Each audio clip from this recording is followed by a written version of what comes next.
All right, so what I'm doing, I have, obviously you see it's on the bike stand, so I have the wheel off the ground. I have the wheel off the ground. So what I'm doing is I'm gonna measure the suspension, how much the extension is. So what I'm doing basically is I am gonna try to set preload on this. So right now it's, I think, because I'm a lightweight, so this bike from the factory, it's set up for a rider weight of 180 pounds. So my rider weight is only about 155 pounds, maybe 160 at the most. So so yes, I'm thinking 155 or so, between 150 and 160. So what I'm gonna do is I'm gonna measure the bottom of the dust seal right here to the top of this this fork yoke. All right, so I'm gonna do it in millimeters. It's a little bit more precise that way. So this one is 50. Let's see, what is this? 153.5 millimeters. Double check that. Let's call it 154. 154. So 154 millimeters here. Okay, so I got that number, that first number, 154. So now I have to basically drop the bike back down, and I could measure. Then I could get on the bike, and then when I get on the bike, the fork's gonna sag down. And once the fork sags down, you know, that's my preload right there, and then I can measure it again. And what I want is, I want the difference to be 30% of the total travel. So whatever this travel is, it's like 100 and something millimeters. So basically, you know, 30% of that, you know, approximately.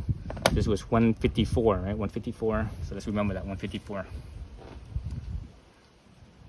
All right, so I have my bike down on the wheels, front and back wheels. I have it on this this wheel choke.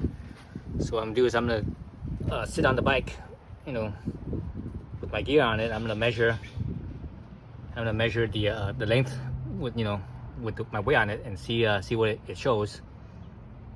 Then I can make adjustments from the suspension, or at least, you know, figure it out. Anyways, so this is best to do with, you know, another person.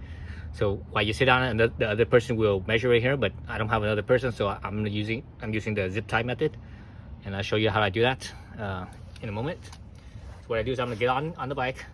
I'm gonna bounce on the bike, make sure that it goes, you know, past the preload, and then when it comes back up, that's the measurement that I will be taking. If all you do is just sit on the bike only, your measurement is not right, because of all the seals. There's a certain amount of stiction on there, so that way it doesn't really fully go all the way down like as it should be if the seals weren't there. So when you bounce on it, that will overcome that, and when it comes back up, it won't go. It will go back to where it goes up to where it's supposed to be, instead of before you bounced on it, and the stiction was holding it up higher than it normally should be. Okay, so let me get on. I have my helmet up on here and everything, so everything's here. Let me adjust my suit so that way it's more centered, so where I would be sitting. So I'm gonna get on the bike, and I'm gonna bounce on the fork a little bit.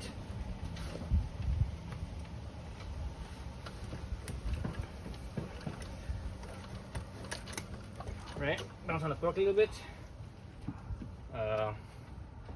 Now I'm sitting in my sitting position. What I'm gonna do, since I don't have another person, is I'm gonna use a tape measure and pull this. Hopefully this works. Pull the zip tie back up. I'm hoping this works. I've never done it this way before. See if this works or not. Looks like it's not working very well. Shit. Dang it. Falling over there. Oops, falling over again. Keep on leaning over to the fork side, or the zip tied side.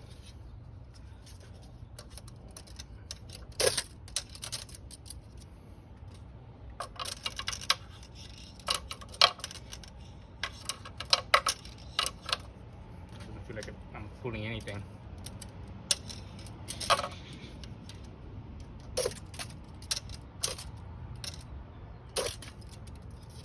I'm gonna have to go off get off and look at the video and see if I'm actually making any difference with that. Nope. I just look down. I actually got to see the zip tie didn't move. Let's see if I could reach down there.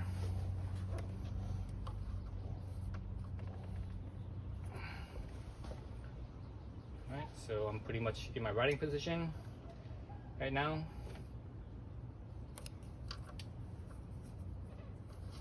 Slightly forward because I have to reach down. So again, that's probably not an accurate measurement. But you know, I gotta do what I gotta do with what I have. Okay. Alright, so let's measure this. So earlier when I measured the fully extended, it was 154, right? So I'm gonna measure the top of the zip tie. Top of the zip tie to the top of the fork yoke right here. So it looks like 110 millimeters. So I have to subtract the two. So here's my let's go into the shade and let's look at this so you can see it a little better. Let's look at the math here. This is done. All right, so the total travel on the front is 159 millimeters. My fully extended is 154. And at the first measurement, that was 110, right? Let me put it as 110 for now. So let's look at this. You're like, wait a minute, something doesn't look right. Why does that measurement that I made 154, but the total travel is 159? That can't be possible. You know, this when it's fully extended, it should be the same as the total travel. The reason why it's not is because this is a better fork, and a better fork will have a negative spring.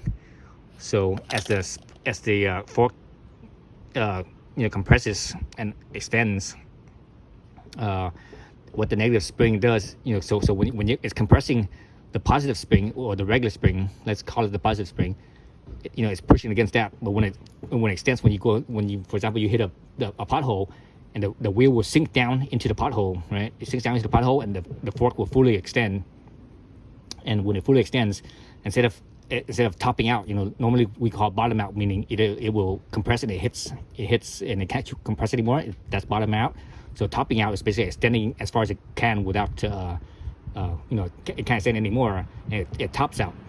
So the negative spring is there to kind of prevent it from topping out, but also it makes it a little bit more sensitive when it does get to that point.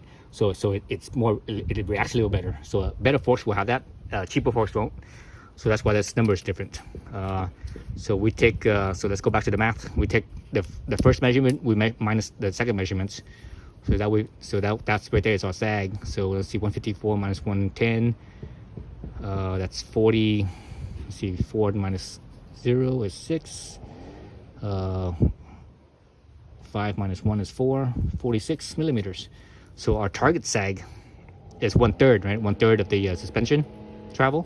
So the target sag, since the travel is 159, the target sag is 47.7 millimeters. So 46, I'm pretty close. I'm really close. I need to just back the preload just a little bit, maybe half a turn, and I might be able to get this to 147.7, or basically let's call it 148. Let's call this 148 millimeters, round it up to the nearest. So I'm 2 millimeters away. So let's back up the preload probably about half a turn or so. It probably would be okay, I think. All right, so let's look at my top of the suspension here. So I got this from the dealership, and I didn't touch anything. So I don't know if whoever rode this bike before, because this bike was used as a loaner / rental. So whoever rode the bike before, I don't know if they touched the suspension or not. I have no idea. I have no idea if the dealership touched it or not. But what I'm gonna do is so this inside little flathead screw you see right here, that's the damping adjustment, and this outside is the preload for the spring. So both sides the same. So I'm gonna take a marker and I'm gonna just mark one. And the reason why I do this is that when I start spinning this, I will know how where I'm at and how many times I spun it.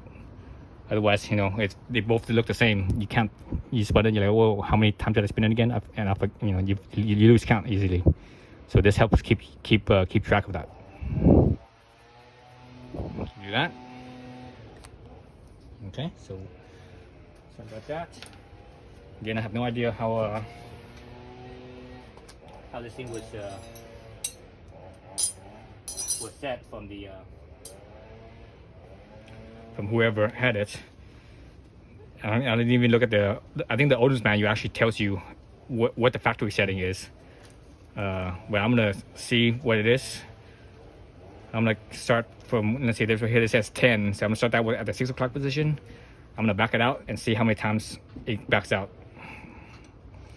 And earlier when I measured the sag, right, I mentioned I had to back it out. I'm probably gonna back it out, you know, one, or probably like half a turn. Well, maybe 1 turn. I go 1 turn. But anyways, I'm gonna back it out all the way just to see how many turns it is. Because the reason why I'm doing that, because I want both sides to be the same. Okay, because right now I don't even know if both sides are the same or not. So gotta do that. Oops. So I'm gonna count. So that way I could sort of get back to where I was. So that's 1.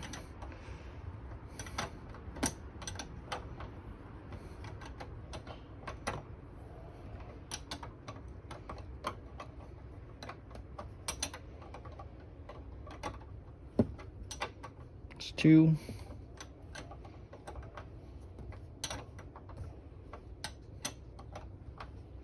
It's 3 turns.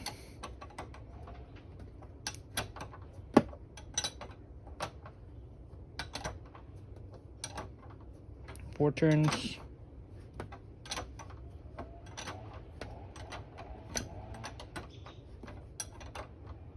5 turns.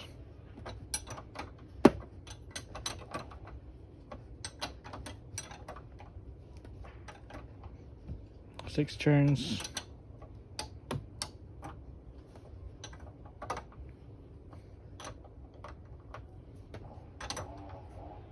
7 turns.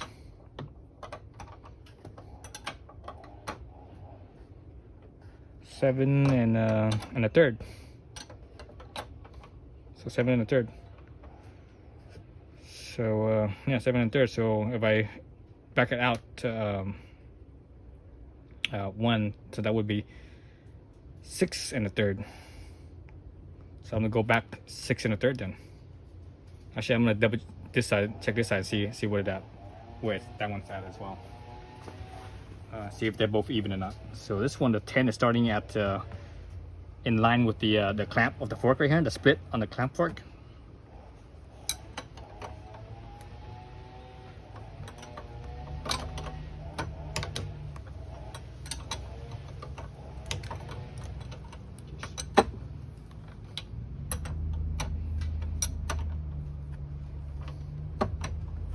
There's 1.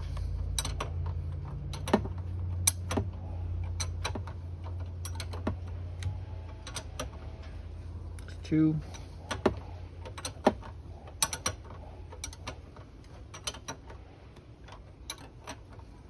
3.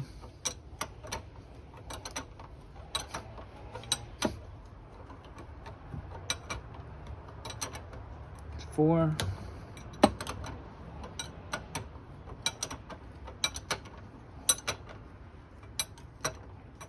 5.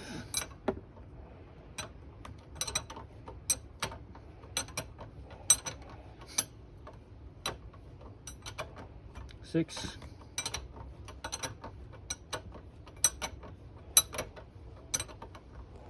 7. 7 turns. So this side was had a 1/3 of a turn more than this side is. Okay, so I'm gonna go.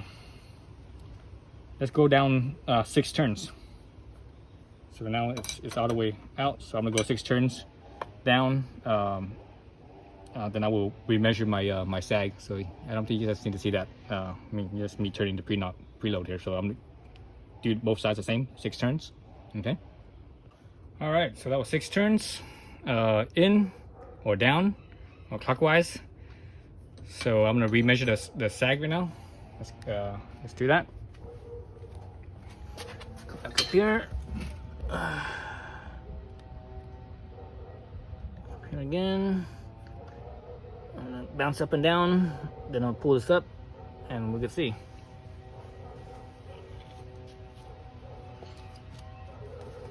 Helmet. Put the helmet on the bike. Don't forget the helmet. Bounce up and down real quick. All right, so you can see the zip tie going down. I'm trying to keep my balance or my center of gravity. Just reach down, slide this thing up. Okay, I'm gonna get off.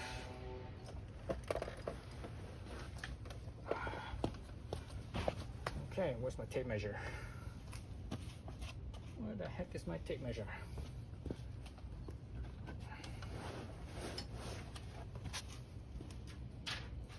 Alright guys. Alright, so let's see what's at now. So again, it's going to be from the top of the zip tie to the top of the zip tie to the top of this fork yoke. So it is 108.